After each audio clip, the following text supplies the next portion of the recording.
Okay, class. Meron tayong gaganapin ngayon na group activity. Kayo ang mamimili kung sino ang gusto nyo maging kagrupo. Understood? Yes, Carlos, may plano tayo. Ano na naman pinaplano mo, Marco? Basta. Uy, Junjun, ikaw pala yan. Tara, sabay na tayo pumasok. Kayo na naman, hindi nyo ba ako titigilan? Oh, kalma, Junjun. Wala naman kaming gagawing masama sa'yo.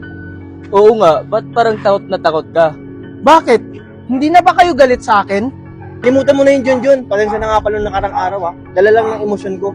Mabuti naman kung ganon. O sige, pasok na tayo. Wait lang, Junjun. May kagrupo ka na ba sa group activity natin? Wala pa nga eh. Tamang-tama. Kulang pa kami ng isa. Di ba, Carlos? Oo nga, Junjun, sa amin ka na lang. Talaga ba? O sige. O sige, tara. Pasok na tayo. Tasha, sigurado ka na isasama natin sa group activity natin si Megan? Oo, para naman mapakinabangan natin siya. Ay, sa bagay, malaking tulong yun sa atin. Siyempre, para siya gumawa ng mga group activities natin. Andito lang pala kayo. Hi, Megan! Buti naman, Megan, dumating ka na. Oo nga, akala namin sa ibang grupo ka na sumama. Kaya nga. Ano pa kayo? Siyempre kayo yung sasamahan ko sa group activity. Dapat talaga, Megan. Oh, let's go girls! Tara, pasok na tayo sa school! Dali.